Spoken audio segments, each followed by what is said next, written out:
그래서 우리나라의 경제 불확실성은 여전히 한 1년 정도는 좀 이어진다고 봐야 될 것 같고요. 현재 지금 한 1년, 2년 정도의 기간, 사실은 데이터들을 보면은 우울하기는 하죠. 0%대 성장률이고 한데요. 그렇지만 조금은 이제 떨어져서 보시고 그런다면은 저는 아직은 이제 장기 저성장은 맞습니다. 그리고 한 4, 5년 정도 일찍 들어간 것은 맞고 앞으로 한 10년 정도 있으면은 이제 더한 인구의 충격이 올 것이기 때문에 장기 저성장은 접어들었다고 보는데 너무 이렇게 극단적인 그런 비관주의는 아직은 좀 두고 봐야 되지 않을까. 우리나라 경제 주체들이 이제 적응을 해 나갈 겁니다. 조정을 하고 지금은 충격을 받았어요. 그래서 정신이 없는 상황이고 이제 조정을 해 나가는 것이니까요. 그 기간들이 한 내년 정도까지는 봐야 될 것이 않을까 싶습니다. 안녕하세요. 하와이 대저택입니다.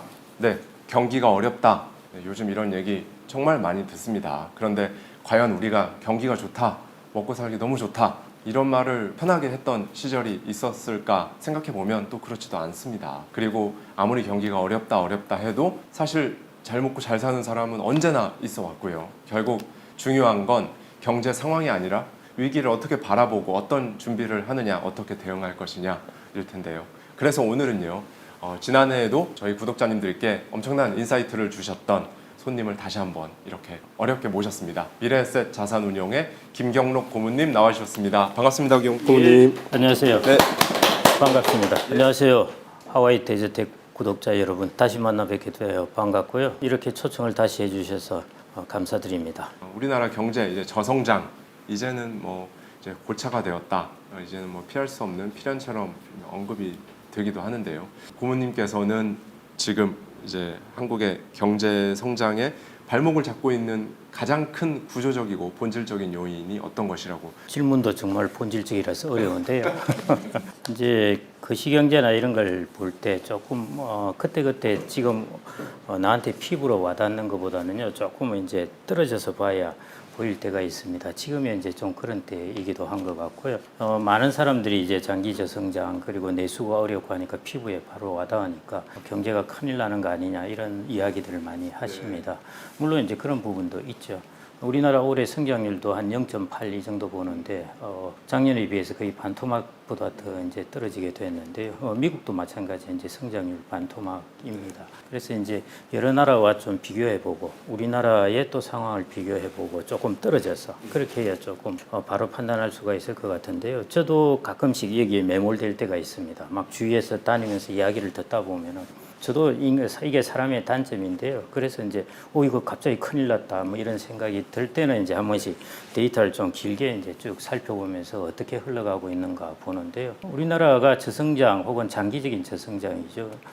거기 접어든다고 한 것은 이미 KDI나 한국은행도 다 이야기를 해왔던 바인데요. 최근에 이제 거기서 이야기한 것들보다는 한 5년 정도 빨리 이제 조금 성장률이 떨어진 것 같습니다. 그래서 이제 그런 부분에 대해서 이제 조금 고민을 해봐야 될 것 같고요. 왜 그럴까 하는 부분인데 우리나라가 이제 2023년 코로나19가 끝나고 나서 이제 성장률이 1%대로 이제 떨어지기 시작합니다. 2% 초반 이제 1%인데요.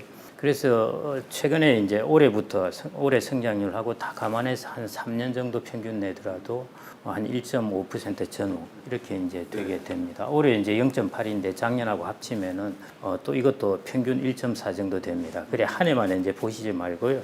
이제 2, 3년을 쭉 합쳐서 평균을 내보시면은 되는데 그러면은 이제 1% 중반 정도 해서 일반적으로 KDI하고 이제 전망한 것보다 한 5년 정도 조금 빨리 온 것인데 그 이제 이유들을 살펴보면은 코로나19는 어느 나라도 이제 경험한 바인 것이고요. 그 충격이 있었고 그다음에 우리나라는 이제 디지털 전환이 좀 빨랐지 않습니까? 네. 그다음에 이제 최저임금도 좀 급속하게 인상했고 하는 부분이 이제 마찰적 충격을 좀 주는 것 같고 그다음에 이제 계엄 우리나라만의 이제 특이한 상황이었죠. 데이터들을 보면은 작년 12월부터 데이터들이 급속하게 이제 내수 데이터나 이런 것들이 좀 나빠집니다. 거기다가 이제 최근에 관세, 그거는 다른 모든 나라들이 이제 갖게 되는 불확실성이니까요. 이것 때문에 이제 성장률 올해도 0.8하고 이제 1.4, 2년 합치고 하더라도 이제 그 정도 성장률입니다. 제가 판단하기로는 이제 장기 저성장에 우리나라가 들어갔다는 것은 이미 예견해왔던 바이고, 저도 한 2년 전부터는 구조적 저성장이 접어들었다는 것인데, 한 5년 정도 좀 빨리 이런 이유로 제가 방금 말씀드린 말씀드린 이유로 좀 들어온 것 같은데 이걸 극복하고 이제 벗어날지 안 벗어날지는 조금 더 두고 봐야 될 것 같습니다. 너무 이제 디지털 전환하면서 우리나라의 자영업도 이제 전환 과정에 있는 상황이고요. 그다음에 관세 부분도 앞으로 1년 동안은 이 상황에서 기업들이 쉽지 않을 겁니다. 왜냐하면은 관세율이 올라가면은 이제 수출 가격이 올라가는데 기업들 입장에서는 당장 이제 소비자에게 그 가격을 전가할 수 없으니까 처음에는 자기가 그 손실을 흡수하면서 이제 나중에 천천히 전가하게 될 겁니다. 그러니까 앞으로 일어날 일은 단기적으로 혹은 중기적으로는 기업들이 손실을 자기들이 감수하면서 기업의 이익이 줄어드는 단계이고 그다음에 이제 1년 정도 지나서부터는 이제 물가에 서서히 영향을 받는 것이죠. 파월 의장은 이제 최근에 이제 미국의 물가 데이터를 보면서 봐봐라 관세 데이터가 관세의 영향이 바로 나타나지 않았느냐 이 이야기를 했었죠. 맞습니다. 맞는데 그다음에 이제 이번에 주식시장에 좀 안도감을 줬던 것이 이제 관세가 물가에 영향을 미치는 것은 일시적이다, 템포러리하다 이런 것인데요. 그것 때문에 주식시장에 안도를 했는데 이 일시적이라는 기간이 얼마일까 하는 것이죠. 6개월일지, 1년일지, 2년일지. 제가 생각하기로는 통상적으로 기업은 처음 가격이 올랐을 때 그대로 증가하는 것이 아니라 이제 시간을 두고 증가하기 때문에 물가 부분은 내년에도 아마 영향이 있지 않을까 싶고요. 단기적으로는 이제 기업들이 그 충격을 흡수해야죠. 우리나라가 FTA 할 때는 무관세로 했다가 자동차 같은 경우도 이제 15% 관세가 붙고 하니까 이런 부분에서 가격을 15% 바로 올리지는 못할 거고 이제 어느 정도 흡수해야 될 겁니다. 그래서 그런 부분의 영향들이 여전히 아마 내년 정도까지는 관세의 상황에 있을 것 같습니다. 관세는 일시적인 것은 맞아요. 가격을 한번 딱 올리면은 그 다음에 추가적으로 올리지는 않으니까요. 그렇지만은 경제 주체들이 조정하는 것은 가격 한번 올리고 모두 원타임으로 모든 경제 주체들이 적응하는 게 아니거든요. 경제 주체의 적응은 시간을 가지고 이어집니다. 그게 앞으로 1년 정도 제 판단에 이어질 것 같고요. 그래서 우리나라의 경제 불확실성은 여전히 한 1년 정도는 좀 이어진다고 봐야 될 것 같고요. 그리고 이제 우리나라 경제를 보는 데 있어서 무엇보다 중요한 점은 우리나라는 GDP에서 수출 비중이 한 40%를 차지하고 수출 수입 비중이 GDP에서 한 70% 차지합니다. 그 뜻은 이제 대외 경제 여건에 많이 의존을 한다는 것이기 때문에 대외 경제가 예를 들어 성장을 막 하게 되면은 우리나라도 이제 좋아질 수 있는 여건이 있는 것이죠. 그래서 그런 상황 때문에 우리나라는 생각보다 그렇게 막 단선적으로 전망을 하긴 좀 어려울 것 같고요. 현재 지금 한 1년, 2년 정도의 기간, 뭐 사실은 뭐 데이터들을 보면은 우울하기는 하죠. 0%대 성장률이고 한데요. 그렇지만 조금은 이제 떨어져서 보시고 그런다면은 저는 아직은 이제 장기 저성장은 맞습니다. 그리고 한 4, 5년 정도 일찍 들어간 것은 맞고 앞으로 한 10년 정도 있으면은 이제 더한 인구의 충격이 올 것이기 때문에 장기 저성장은 접어들었다고 보는데 너무 이렇게 극단적인 그런 비관주의는 좀 아직은 좀 두고 봐야 되지 않을까.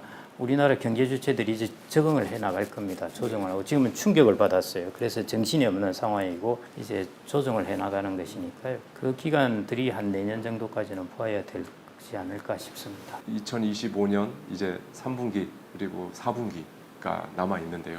상반기 때 국내 주식시장이 굉장히 분위기가 좋았었습니다. 그리고 미국 주식시장도 3대 지수가 다 이제 신고가를 기록하면서 굉장히 잘 가다가 최근에 이제 조정 국면으로 또 접어들고 뭐 계절적 요인이라는 뭐 분석도 있고요. 이렇게 있는데 아무래도 이제 국내 주식 시장은 미국 시장에 페어링이 되어 있는 그런 부분이 많기 때문에 이 두 개를 한번 올해 어떤 모양새로 갈 것 같은지. 예, 미국 주식시장은 작년 말부터 이제 안 좋다고 계속했다가 6,400까지 이제 S&P가 오르고 했는데요. 올해 하반기 혹은 3분기 이후 조심해야 되지 않을까 싶은데요. 뭐 3, 4분기라 하기보다는 이제 9월부터 시작인데 이번에 이제 파월이 잭슨 홀 미팅에서 이야기한 부분을 이제 좀 곰곰이 봐야 될 것 같습니다. 이제 물가는 관세 영향으로 물가는 이제 그 영향이 나타나고 있다 이야기를 했지 않습니까? 그래서 내년까지는 아마 영향이 있을 것 같고 그러면서 이제 최근에 이제 고용 데이터가 급속하게 나빠졌는데 실업률은 크게 악화가 안 되었지 않습니까? 그게 이제 노동의 수요는 줄어드는데 이민 정책 등등에 있어서 노동의 공급까지 줄여버렸잖아요. 이제 불법 이민이라든지 이런 쪽에 오는 걸 많이 차단하면서 그러니까 노동 수요가 줄는데 공급도 줄면서 실업률은 이제 묘하게 크게 안 나빠지는 상황이었거든요. 근데 보통 실업률을 보는 것이 아니라 이제 노동 시장을 봅니다. 노동의 수요를 보게 되는데 여기서 이제 지금은 이런 상황에 묘하게 균형을 이뤘는데 노동의 수요가 조금만 떨어지면은 이제 실업률이 그때부터 탁 튀어가게 됩니다.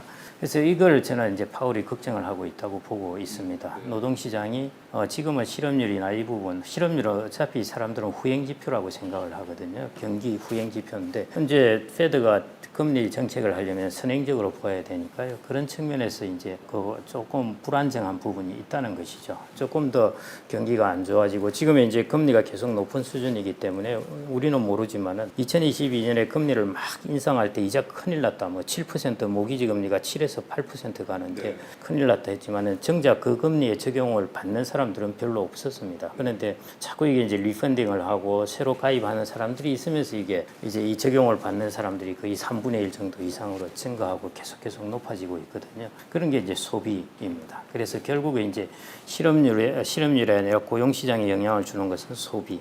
그다음에 관세 때문에 가격이 올라갈 거지 않습니까? 그래서 이 두 부분이 이제 다 영향을 주게 되는 것이죠. 그래서 그게 저는 파월이 지금 소비자 물가 지수가 저럼에도 불구하고 금리 인하를 이제 하겠다는 신호를 준 게 아닌가 싶고요. 그 불확실성이 이제 남아 있습니다. 물가도 크게 그렇게 안정되지 않은 상황에서 소비 심리가 안 좋아지면서 고용 시장이 떨어지면서 이제 급작스럽게 실업률이 한 번씩 튀기 시작하는 이 상황이 저는 한 4분기의 불확실성이 아닐까 그렇게 보고 있습니다. 요즘에 뭐 항상 언제나 있어 왔습니다만 위기이론 버블이다라는 게 뭐 그런 말들이 굉장히 많습니다. 특히나 최근에 재미있는 기사를 봤는데 대만의 1인당 GDP가 조만간 한국을 앞지르게 된다. 우리나라가 인터넷 디지털 전환은 빨랐지만 이 AI로의 대응이라든지 이제 앞으로 새로운 이 흐름이라고 해야 될까요? AI 쪽 새로운 미래 먹거리 쪽에 뭔가 변화에 있어서 조금 한 박자 지금 좀 뒤처진 것이 아닌가라는 생각이 드는데 고모님께서는 어떻게 바라보시는지요? 이제 80년대, 90년대 우리가 이제 대만 이야기를 하셔서 그러는데 대만을 배우자 막 그랬습니다. 대만은 중소기업이 이제 탄탄하게 받쳐주고 있고 했는데 아이러니하게도 결국 대만의 지금 성장을 다시 이끈 것은 이제 대형 기업이거든요. 중소기업이 탄탄하게 받쳐서 성장이 좋다고 그랬었는데 그런데 그때 이제 우리나라가 대만을 성장을 추월하게 된 것이 이제 삼성전자라든지 현대차 대기업이 이제 중심이 되어서 추월을 했습니다. 그러면서 이제 중소기업이 탄탄하게 받치는 것만이 좋은 게 아닌가 보다 대기업이 필요하다 그랬는데 이제 TSMC가 나왔는데요. 대만은 우리나라 이제 인구의 한 절반 정도입니다. 아시다시피. 그리고 이제 TSMC의 시가총액은 훨씬 비중이 높고 하니까 저는 오히려 산업의 구조를 보면 우리나라가 대만을 부러워하실 필요가 없습니다. TSMC라는 거에 이제 거의 큰 다리 하나에 국가의 이제 경제가 이렇게 디펜던트한 거에 비해서요. 우리나라는 훨씬 산업의 스펙트럼이 지금 경쟁력이 넓게 퍼져 있습니다. 아시다시피 뭐 조광원도 있죠. 그다음에 뭐 바이오도 있죠. 그다음에 반도체 있죠. 뭐 하여튼 심지어 화장품 뭐 등등 해가지고 산업의 스펙트럼이 이제 수출의 비중은 낮을지 모르지만은 하나씩 식품도 올라오고 화장품도 올라오고 그다음에 뭐 방산도 마찬가지고요. 훨씬 제조업이 다양하게 이제 펼쳐져 있습니다. 그래서 저는 그런 경제의 어떤 포트폴리오 측면에서 본다면은 지금 대만이 우리나라의 1인당 GDP를 추월한다고 해서 너무 그렇게 보실 필요가 없고요. 그 대만이 혐한이 생겼지 않습니까? 예, 그 이유 중에 하나가 대만이 이전에 잘 살았는데 한국이 갑자기 훨씬 잘 살기 시작한 것입니다. 그게 이제 최근에 조금 역전되기 시작했는데 그건 어느 나라나 마찬가지입니다. 그 나라에 항상 조정이라는 게 있기 때문에요. 우리나라도 이제 어느 정도 성장하다가 이 성장에서 조정을 해야 될 때가 있습니다. 이 조정이 아주 매끄럽게 기존에 고성장하던 부분에서 다시 미래 성장할 부분으로 자본을 일찍 옮기고 이 부분은 거의 불가능한 부분이고요. 이게 이제 바틀렉에 걸리고 야, 이거 우리 이렇게 방향을 틀어야 되겠다 하면서 이제 시작되니까 우리나라가 이제 그 부분 시작이라고 보시면 될 것 같고요.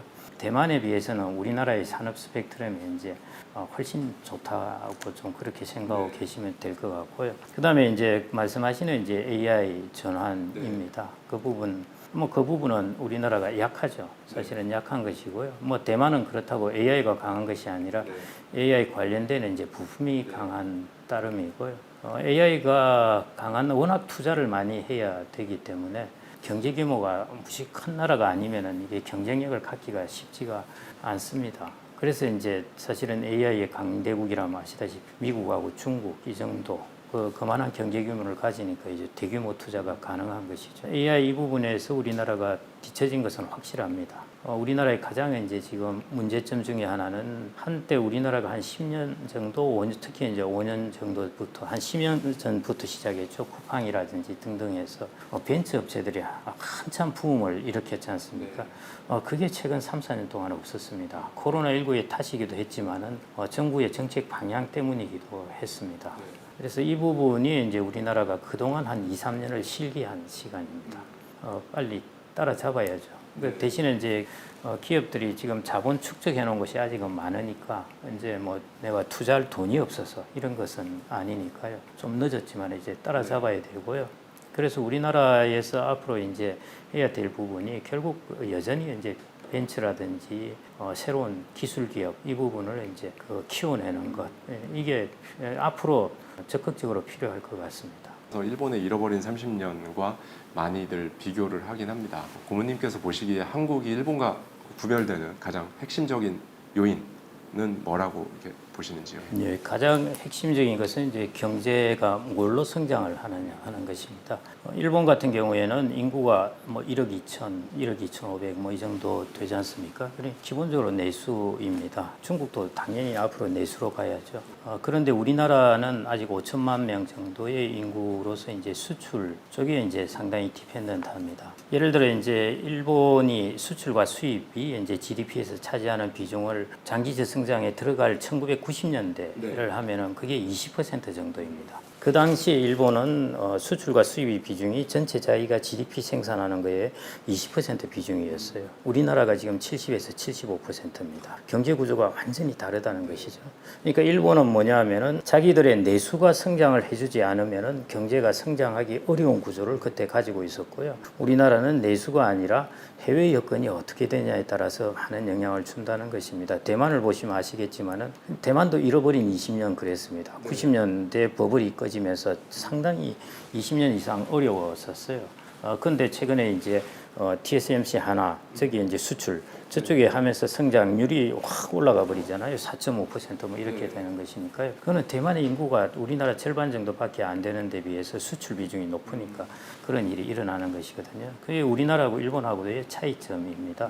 그래서 일본은 그 당시에 아무리 해외 여건이 좋더라 하더라도 자기 스스로의 내수 여건이 안 좋기 때문에 이제 일어날 수가 없는 것이죠. 그게 가장 큰 차이점입니다. 그래서 우리나라의 경제 전망을 이렇게 장기적으로 전망을 하기가 어려운 이유 중에 하나는 해외 여건이 어떻게 될지 모르겠다는 것입니다. 예를 들어 미국이라든지 중국이라든지 이제 혹시 인도가 성장을 해서 혹은 조금 가능성은 희박하지만은 예를 들어 아프리카가 성장을 한다든지 지금은 아직 동남아가 먼저 성장을 하겠죠. 이런 나라들이 이제 성장을 하면서 우리나라 기업들이 크게 수출 경쟁력을 가지면서 또 좋아질 수도 있는 상황이기 때문에요. 그래서 우리나라는 장기적으로 뭐라고 명확하게 이제 일본과 같은 경우를 따라간다고 하기가 어렵다는 것이고요. 그게 이제 제일 첫 번째 차이점입니다. 경제 구조의 차이인 것이고요. 그 다음에 이제 일본이 그 당시 받았던 충격하고 우리나라가 지금 받는 충격하고는 비교가 안 됩니다. 버블이 생겼다가 버블이 꺼지는 과정을 살펴보면은 1989년 12월 말에 이제 니케이 225가 거의 한 39,000까지 갔는데요. 그게 나중에 7,300까지 떨어집니다. 그 다음에 1990년부터 들어가가지고 버블이 꺼지기 시작하는데 도쿄 상업용지가 한 10여 년 정도 만에 80%의 가격이 떨어집니다. 이 버블이 얼마나 생겼다가 이거 이렇게 떨어진다는 것은 그 전에 한 5년 동안 버블이 엄청나게 생겨났다는 것이거든요. 그렇게 버블이 생겨났다가 버블이 꺼지게 되면은 전 경제가 거의 스탑하다시피 합니다. 왜냐? 부채 갚는 데 열중을 해요. 내가 지금 부채하고 자산을 지금 자산 가격은 폭락을 하고 있고 부채는 그대로 있고 이걸 이제 속 조정하는 과정입니다. 그게 일본이 한 10여 년 정도 좋게 이루어진 부분이거든요. 그 90년대 10여 년이 어떤 기간이냐 하면은 IT 전환 기간이었어요. 그래서 일본은 그걸 캐치업을 못한 것이고 우리나라는 그때 이제 외환위기 이후에 본격적으로 이제 캐치업을 하게 된 것이죠. 미국이 그때 이제 IT 쪽으로 완전히 이제 마이크로소프트라든지 뭐 쫙 들어오면서 IT 전환을 준비하던 시기였고 일본은 거기서 완전히 뒤처져 버렸던 것입니다. 그래서 그 요인이 이제 좀 컸던 부분이 있었고요. 그 다음에 일본이 1985년에 이제 그 250엔 정도 하던 것이 이제 플라자 합의로 150엔을 갖고 이게 93년 4년에 가면은 거의 80엔까지 떨어집니다. 그 뜻은 뭐냐면은 우리나라 환율이 한 1,400원 정도 하던 환율이 480원까지 떨어진다는 소리입니다. 얼마나 충격이 컸겠습니까? 그런 충격들이 일본에 맞았던 것입니다. 그 충격을 받았을 때 일본 기업은 어떻게 했느냐. 250엔에서 150엔으로 떨어지고 그 다음에 계속 떨어지면서 80엔까지 떨어졌다. 기업들은 어떤 행동을 하겠느냐. 해외로 나가는 겁니다. 그래서 그 당시에 80년대부터 해가지고 계속 일본은 해외 기업을 이제 짓기 시작했습니다. 그러니까 국내 투자가 안 되니까 내수는 더욱더 줄어들고 소비 내수도 줄어들고 그 다음에 내수 위주로 이끌어가던 일본 경제는 이제 쫙 밑바닥으로 깔리게 된 것이죠. 그래서 그게 이제 우리나라하고는 완전히 다르고요. 우리나라는 일단 그런 버블이 없습니다.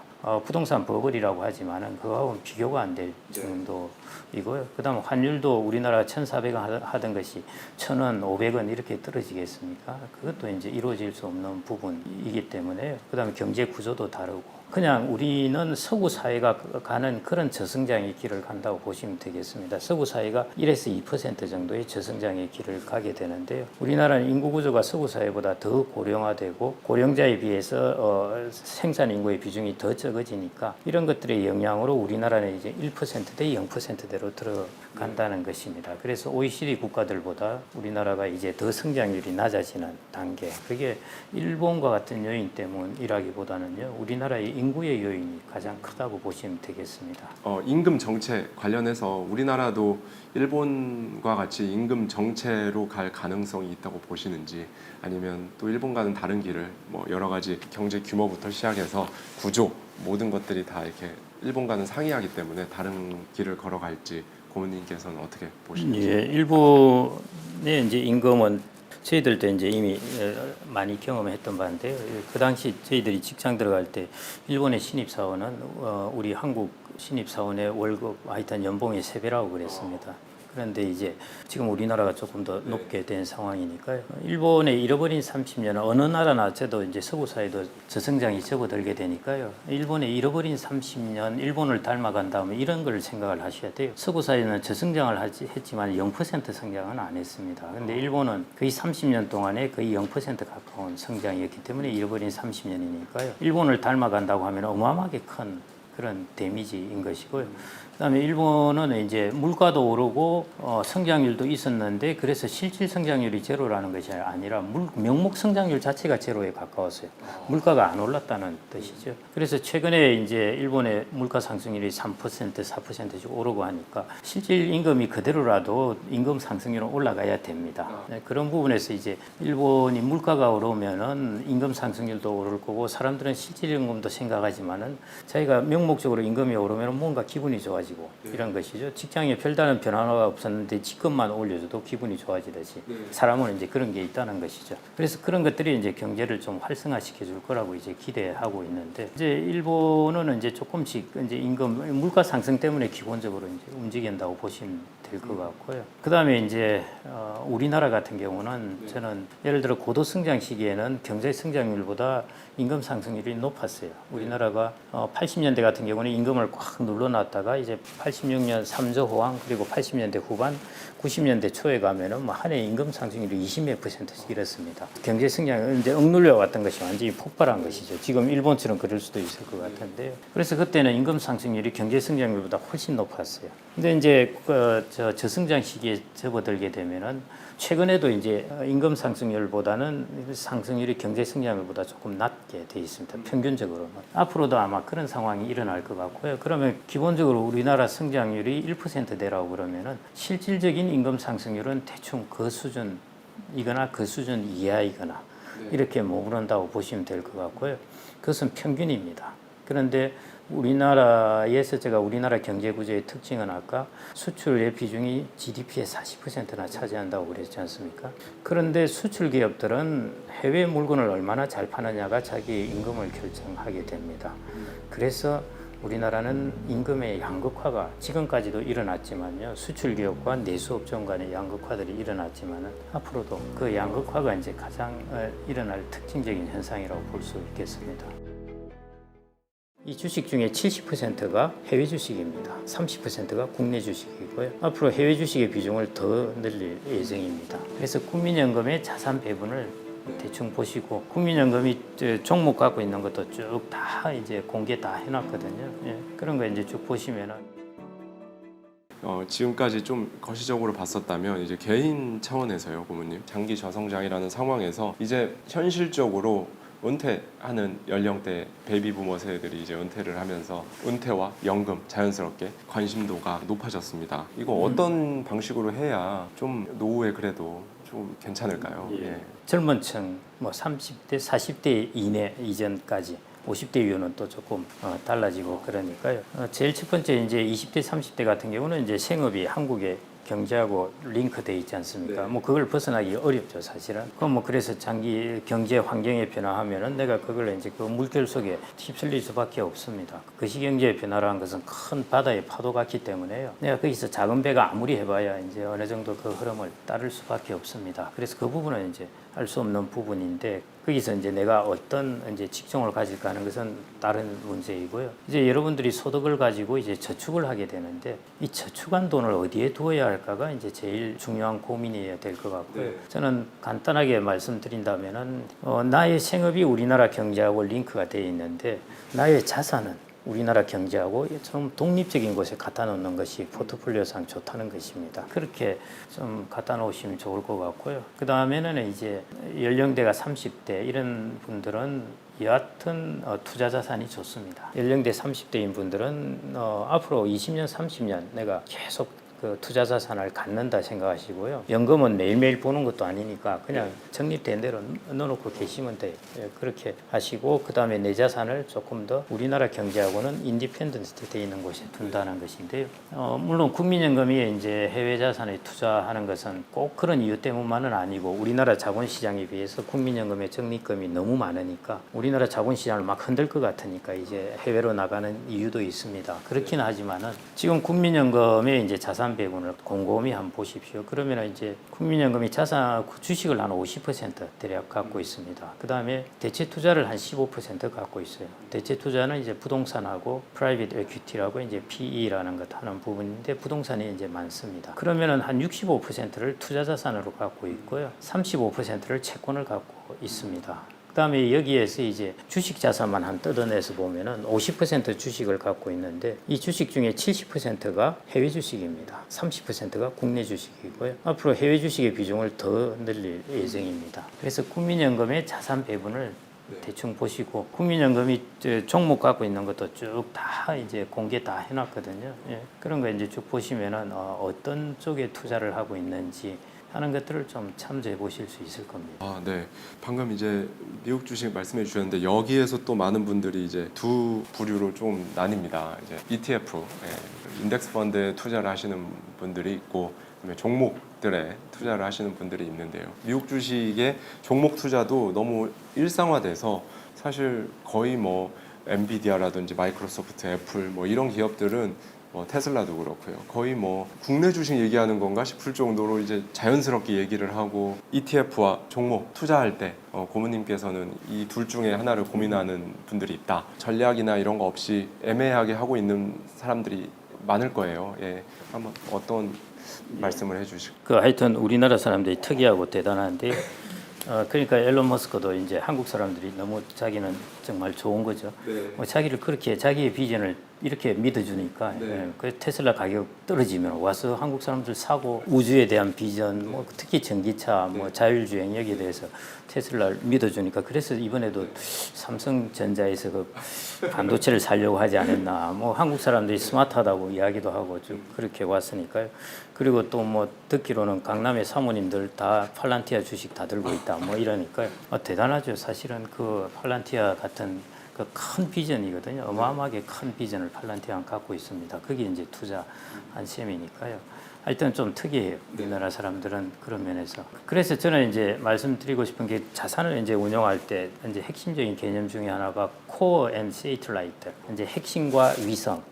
혹은 이제 그 허브 앤 스포크. 허브앤 스포크. 예, 스포크가 네. 자전거로 치자면은 자전거 살을 스포크라고 그러고 중심축을 이제 허브라고 그러는데 여러분들 자산이 허브에 들어갈 자산 혹은 코어에 들어갈 자산은 이제 ETF나 이런 것들로 하시는 게 좋고요. 그다음에 종목을 전혀 하지 말라는 것이 아니라 세이틀라이트에 해당되는 자산에서는 뭐 비트코인도 들어갈 수도 있고 그다음에 주식의 종목에 해당되는 게 들어갈 수도 있고 그런 거죠. 자기의 어떤 비전과 일치하는 종목을 사는 것도 자기의 어떤 만족이 될 수도 있는 것이고요.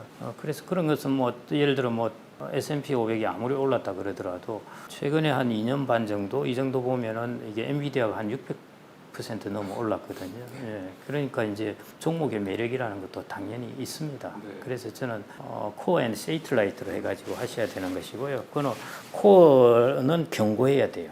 네. 솔리드한 것을 가지고 있어야 됩니다. 그래서 코어조차도 종목을 했다가 세상은 어떻게 될지 모르니까요. 노키아 보셨잖아요. 노키아는 그렇게 가격이 오르다가 95% 가격이 빠져버렸습니다. 내 자산을 거기다 넣어놨다 잘못하면 큰일 난다는 것이. 그래서 저는 항상 코어 앤 세이틀라이트 전략이고요. 그다음에 코어에서도 이제 미국 같은 경우는 저는 S&P 500 그러니까 미국의 웬만한 대형 기업들을 500개 사는 것은 뭐 당연히 미국은 그래도 괜찮을 것 같아요. 네. 그런데 중국이나 인도 같은 경우는 그 나라 전체를 사기에는 조금 허접한 거를 같이 사는 경우가 있습니다. 그래서 인도나 중국과 같은 약간은 이제 개발도상국에서 올라오는 나라들 같은 경우는 그 나라의 핵심 주도 산업, 중국 같은 경우는 이제 하이테크, 뭐 AI, 바이오, 로봇 이런 것들 하이테크에 해당되겠죠. 중국에 가서 뭐 굳이 은행 주고 뭐고 하실 필요 없고 하는 것. 그렇게 저는 이제 전체 코어 자산을 짤 때 그래도 적어도 G2 플러스 이제 인도 이런 나라들이 들어오게 될 텐데요.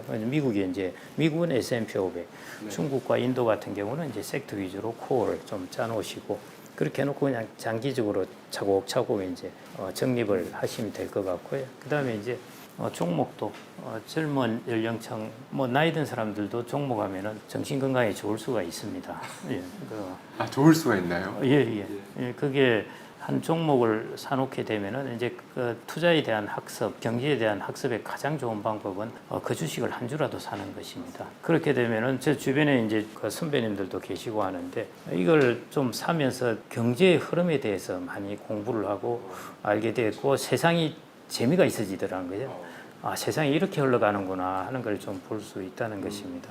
그런 측면도 있기 때문에요. 저는 여러분들의 자산의 구성을 코어 앤 세이틀라이트 그런 식으로 좀 보시면 어떨까 싶습니다. 우리나라 경제가 뭐 이렇게 계속 말씀드리고 있습니다만은 장기 저성장에 접어든 상황에서 우리 개인 투자자들이 반드시 지켜야 할 투자의 핵심 원칙이랄까요? 이것만큼은 다른 건 모르겠으나 이것만큼은 꼭 항상 좀 중심을 잡고 이렇게 하시면 훨씬 나을 것이다라고 좀 이렇게 조언을 해주신다면 어떤 게 있을까요? 장기 저성장 뭐 장기 가능성이 있다. 뭐 하여튼 여하튼 아까 말씀드렸듯이 이제 자산을 글로벌하게 분산하는 것이 제일 첫 번째이고요. 그다음에 이제 혹시 장기 저성장에 대해서 자산 가격이 안 오르면 어떡할까 부분이죠. 그게 이제 가장 핵심적인 부분인데요. 그래서 이제 인컴 자산이라고 아시다시피 이제 주식이라면은 배당을 많이 주는 주식. 그다음에 부동산 같은 경우에는 뭐 재개발이라든지 이런 것보다는 이제 임대를 줘가지고 인컴을 받는 것 이런 것들은 이제 인컴 자산이죠. 그래서 부동산도 모두 인컴 자산이 아니라 이제 재개발이라든지 이런 쪽에 이제 하는 것은 이제 인컴 자산보다는 이제 가격의 상승 부분을 하는 것이니까요. 그런 부분이 고도 성장 시기에는 이제 가격의 상승을 보고 하는 것이 좋은데 앞으로는 이제 가격이 별로 안 오를 수도 있는 것이죠. 그래서 그런 거 갖고 있다가 가격이 별로 안 오를 수도 있으니까요. 제가 이제 말씀드리는 것은 자산을 사시되 인컴을 주는 자산을 사는 것입니다. 부동산도 이제 요즘에 이제 강남도 월세로 많이 전환되고 하는데 이게 인컴 자산으로 만드는 것이거든요. 이제 사람들이 이제 알기 시작하는 거죠. 인컴 자산은 어떤 리스크를 관리해 주느냐 하면은 예를 들어 이제 4% 임대 수익을 받는다고 가정하겠습니다. 그런데 20년 동안에 부동산 가격이 하나도 안 올랐어요. 근데 인컴이 없으면은 나한테 들어온 돈이 하나도 없습니다. 이제 4% 들어오면은 20년 동안 80%가 나한테 들어와요. 그래서 그런 부분에서 시간이 나의 편이 돼요. 이제 시간이 지나면 지날수록 수익이 쌓이게 되는 것이고요. 4%를 복리로 투자했다고 가정하면은 120%가 들어오게 됩니다. 그러니까 이제 장기 저성장이라고 해서 모든 자산 가격이 정체하는 것은 아닌데 혹시 자산 가격이 그럴 개연성을 가지고 있으니까요. 그럴 경우에도 내가 손해를 덜 보기 위해서는 이제 꾸준히 인컴을 받는 자산을 가져야 리스크 해지가 된다는 것이죠. 예, 그래서 강남에서 나 요즘 아파트가 전세를 주고 그걸 가지고 이제 집에 가격 상승하는 부분 이런 부분에 이제 하는 그런 부분보다는 이제 월세로 전환을 해버려 가지고 인컴을 받겠다는 것이죠. 장기적으로 이제 그게 안정적일 수 있으니까요. 인컴 위주의 자산을 갖는 것이고 일본도 이제 90년대 장기 저성장에 서서히 들어가기 시작했는데요. 그러면서 이제 많은 사람들이 인컴을 찾아서 움직이기 시작했습니다. 그러면서 이제 인기가 좋았던 것이 이제 부동산 가격이 많이 떨어지니까 리츠 수익률이 좋아지니까요. 그래서 리츠 같은 경우가 이제 90년대 일본이 좀 인기가 좋고 그랬었습니다. 배당주 투자는 포트폴리오에서 어느 정도 혹은 뭐 배당주에 대해서는 어떤 관점으로 바라보시는지요? 저는 뭐 배당 많이 주는 기업 주식 갖는 것 좋다고 생각을 하고요. 네. 예, 제가 어때 강의를 갔을 때 한 분이 자기 이제 포트폴리오를 연금의 포트폴리오 이제 해외에 있다가 왔기 때문에요. 연금의 포트폴리오를 말씀을 하시는데 S&P 500 3분의 1, 그다음에 S&P 500은 이제 그 배당 고배당주 3분의 1, 나스닥 3분의 1 이렇게 들고 있다고 그러시더라고요. 그래서 뭐 괜찮은 포트폴리오다 이렇게 말씀을 드리기는 했는데요. 배당 위주로 가져가는 것이 장기적으로 또 성과가 괜찮습니다. 일단 무엇보다도 리스크가 적습니다. 아시다시피 그건 뭐 하이 리스크 하이 리턴이니까요. 그런데 시간이 지나면 지날수록은 이제 리턴이 오히려 리스크 대비해서 리턴이 높아지는 것이 이제 배당 기업이라고 보시면 될 것 같고요. 그래서 S&P 500 QQQ 이런 것들이 아니라 이제 아시다시피 다우존스 배당 백 해가지고 아예 배당에 초점을 맞춘 것. 그다음에 S&P 500 뭐 배당 귀족 뭐 이런 것들 있지 않습니까? 예, 그런 것들 위주로 하시면 될 것 같고 우리나라도 이제 고성장에서 이제 성장이 성숙 단계 접어들게 되면 이제 배당들을 하게 될 겁니다. 지금까지는 제조업 중심이고 그러다 보니까 계속 설비 투자를 해야 되니까요. 배당을 주고 또 이렇게 투자를 계속하기가 쉽지가 않았습니다. 그런데 이제 뭐 금융회사 이런 데는 이제 성숙기에 접어들고 하니까 우리나라도 이제 배당 기업들이 앞으로 생겨나게 될 겁니다. 그래서 배당 위주로 해놓으면은 내가 투자를 하되 투자의 리스크를 좀 줄일 수 있기 때문에 그런 측면에서 좀 보시면 되겠습니다. 정말 요즘에 이제 불확실성의 시대가 아닌가. 뭐 언제나 뭐 그랬던 것 같지만 최근에는 특히나 뭐 한쪽에서는 AI로 새로운 세상이 진짜 완전히 판이 뒤집힌다. 또 한쪽에서는 지금 너무 심각한 버블이다. 뭐 이런 말도 있고요. 또 뭐 미국발 관세 그러면 우리나라 같은 경우는 국내외 여러 가지 정치 경제적인 요인들을 또 복합적으로 봐야 하고 많은 불확실성 앞에 놓여 있는데 거기다가 이제 저성장 기조로 우리나라 경제가 이제 구조적으로 가고 있고 이런 상황 속에서 의외로 많은 분들이 불확실성 때문에 특별하게 투자를 하지 않고 이럴 때는 현금을 가지고 있는 게 안정적이다라는 생각을 하시는 분들도 의외로 꽤 있으시더라고요. 투자자들 그리고 투자자가 되고 싶은 투자를 하고 싶은데 망설여지는 그런 분들께 마지막으로 어떤 말씀을 장기적으로 봤을 때 방금 질문하신 걸 보면은 제가 한 두 가지 측면에서 말씀드리겠는데요. 이제 관세나 이런 불확실성이 있고 하는데 트레이더들 이제 자산을 사고 팔고 하는 사람들에게 최악의 여건은 가격이 변하지 않는 상황입니다. 가격이 오르든 내리든 변하기만 하면은 자기들은 좋아하는 장세입니다. 내리면은 숏을 치면 되고 오르면 롱을 하면 되는데 딱 붙어 있으면은 돈을 벌 방법이 없습니다. 그래서 불확실성과 변화는 항상 이제 위기와 함께 기회는 항상 상존합니다. 예를 들어 우리나라가 이제 최근에 관세 이런 것들 있었지만은 미국의 이제 대중국 미국의 지금 제1의 하여튼 경쟁자는 패권 경쟁자는 중국이기 때문에요. 그게 모든 초점이 맞춰져 있으니까 여기에 대한 혜택을 반사적으로 보게 되고 그래서 이제 조방원, 뭐 조선 방산, 뭐 원전 이런 것들은 그런 와중에서도 이제 가격이 많이 올랐죠. 사실은 보시면은 한 2, 3년 동안 엄청 올랐습니다. 그게 이제 기회였던 것이죠. 예, 앞으로도 이제 이런 부분은 일어날 것이기 때문에요. 그래서 이제 그런 측면에서 우리나라 경제가 뭐 완전히 망가진다. 뭐 노란봉투법으로 경제가 완전히 맛이 갔다 하는 것은 이제 일반인들이 하는 레토릭이라고 보시면 될 것 같고요. 투자를 하시면 이제 좀 더 차분하게 보셔야 됩니다. 그러면은 노란폭등법 당연히 이제 영향은 있게 마련이죠. 이게 뭐 그렇다고 1개월, 2개월 영향이 있겠습니까? 6개월 만에 영향이 있겠습니까? 그래서 나의 투자 시기에 따라서 침착하게 좀 보시면서 이제 대응을 하시면 될 것 같고요. 그래서 우리나라가 지금 그래서 조금은 이제 경제가 헷갈릴 때는 한번 떨어져서 전체 성장률 흐름이나 세계 경제 성장률 흐름을 쭉 한번 보셔야 돼요. 보시면서 이제 판단을 하셔야 되고요. 지금 현재 막 이야기하는데 너무 매몰되면은 끝없이 이제 안 좋아집니다. 사람도 부정적인 생각을 하기 시작하면은 끝없이 자기 파멸로 이끌어갈 정도로 부정적인 생각을 하게 되고 그 반대도 마찬가지예요. 그래서 사람이 자기 스스로에 대해서 어떤 삶을 살면서 판단해야 될 것도 이제 비판적 판단인 것입니다. 마찬가지입니다. 시장도 그렇게 하셔야 되고요. 그래서 이럴 때일수록 조금 떨어져서 한번 시장을 그러니까 데이터를 조금 길게 보면서 우리나라가 어떻게 갈지 하는 것들을 좀 판단을 해보시면 어떨까 싶고요. 그 다음에 이제 현금을 가져야 될지 말아야 될지 하는 부분인데요. 그것은 이제 투자 철학의 차이입니다. 지금 불확실성이 이제 4분기부터 커지는 것은 사실입니다. 파월이 이야기했듯이 물가 상승률이 아직도 CPI가 안정되지 않았음에도 불구하고 금리를 인하하겠다는 것은 뭔가가 있는 것이거든요. 이게 뭐 트럼프의 압박에 의해서 그렇다 그게 아니고요. 거기서 이야기했듯이 노동시장에 뭔가 지금 약간의 찜찜한 기미가 보인다는 것입니다. 이게 자칫하면은 조금 갑자기 실업률이 높아진다든지 하면서 시장에 충격을 줄 수도 있을 것 같아서 이제 그러는 것이고 그게 주식시장에서 약간의 마치 늦여름에 약간의 가을의 변화를 느끼듯이 지금 보면은 약간 올라가다가 뭔가 그냥 이유 없이 툭 떨어지고 이런 것들이 이제 그런 부분을 느끼게 된 것이기 때문에 그래서 이제 4분기에 조금 조심을 해야 된다는 것인데 그러면은 이제 내가 모두 현금화를 하고 기다릴 것이냐 하는 것은 이제 투자의 스타일 차이입니다. 예를 들어 워런 버핏 같은 경우에는 지금은 현금화 비중이 높지만은 그 이전엔 거의 5% 이내였어요. 돈을 축적할 때 보면은 그 사람은 좋은 기업은 그냥 갖고 있습니다. 그 다음에 워런 버핏이 이번에 사람들하고 이제 대화를 할 때 그런 이야기를 했죠. 내년에 어떨 것 같습니까? 경제와 주식시장. 워런 버핏 모른다고 그랬어요. 그거 어떻게 알겠냐 그러는 거예요. 나는 좋은 기업이 있으면 사고 보유한다는 것입니다. 그래서 투자 스타일이 이런 분들은 좋은 기업은 그냥 보유를 하는 것이죠. 그런데 이제 조금 매크로 투자 스타일 인분들은 이제 현금의 비중을 뭐 30-40%씩 늘려서 나중에 떨어졌을 때 한번 다시 투자하는 것, 뭐 이런 것들은 자기의 투자 스타일에 따라 다르지 않을까 싶고요. 예를 들어 국민연금을 보자 하면은 국민연금은 현금 비중을 20%, 30% 이렇게 안 가져가죠. 절대. 예, 그대로 그냥 자산 배분을 이어갑니다. 그래서 여러분들의 연금 자산은 그냥 그대로 이어가게 하는 것이 좋을 것 같고요.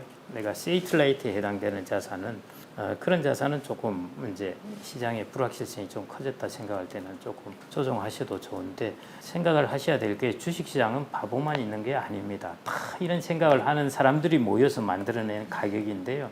이걸 가지고 나만 이런 좀 더 우울한 생각을 할 수 있다 이렇게 생각하는 것도 이제 사실은 좀 모순이기는 한 부분입니다. 그래서 투자 스타일에 따라 이제 다르다고 보시면 될 것 같고요. 제 같은 경우에는 현금의 비중을 한 20%? 이 정도가 이제 맥시멈 정도. 맥시멈. 20에서 30% 정도이고요. 어떤 분들은 화끈하게 하는 분들도 있습니다. 그 유명한 트레이더 중에 한 명이 이제 1900년 초에 활동했던 이제 제시 리브모어라고 있지 않습니까? 아주 이제 모든 주식 트레이더들의 사실은 제일 그 교본이었습니다. 그 스타일 같은 경우에는 뭐 공매도도 화끈하게 치고 하는데 시장은 쉬어야 될 때는 반드시 자기는 쉬어야 될 때가 있다고 생각하고요. 그런 때는 돈 다 찾아놓고 그냥 해변에 가서 쉽니다. 그래서 그런 투자 스타일도 있고 워런 버핏은 계속 주식을 보유하고 있었고 자, 현금 보유는 어느 정도 그래도 있어야 한다. 예. 현금 보유와 주식의 비중을 아주 드라마틱하게 왔다 갔다 할수록 스트레스가 심합니다. 자산으로서도 그렇지만 심리적 버퍼를 좀 둔다는 의미도 있을 것 같아요. 이제 자산을 갖고 있을 때 가격이 떨어지는 스트레스도 크지만요. 팔고 났는데 그 가격이 올라가는 스트레스도 큽니다. 근데 이번에는 아무리 봐도 우리 그렇게 많이 올라갈 것 같지는 않은데요. 예, 그래도 뭐 저는 뭐 시장에 대해서 겸손하니까요. 시장의 팩트는 항상 옳다고 생각을 하니까 그래서 저는 시장에 대해서 겸손해서 아주 드라마틱하게는 변화시키는 않고요. 조금씩 일정 부분 한 20-30% 정도 변화시킵니다. 아, 오늘 긴 시간 동안 미래에셋 자산운용의 김경록 고문님 모시고 이렇게 궁금한 것들을 저희 구독자님들이 궁금한 것들 또 제 개인적으로 궁금한 것들 뭐 이렇게 다 여쭤보고 말씀 듣는 시간을 가졌습니다. 긴 시간 동안 이렇게 인터뷰 해주셔서 감사드리고 또 저희 하와이 데일텍 채널 또 찾아주시기를. 예. 네. 오늘 좋은 시간 가졌습니다. 네. 예, 고문님 다시 한번 감사드립니다. 고생하셨습니다. 감사합니다. 예.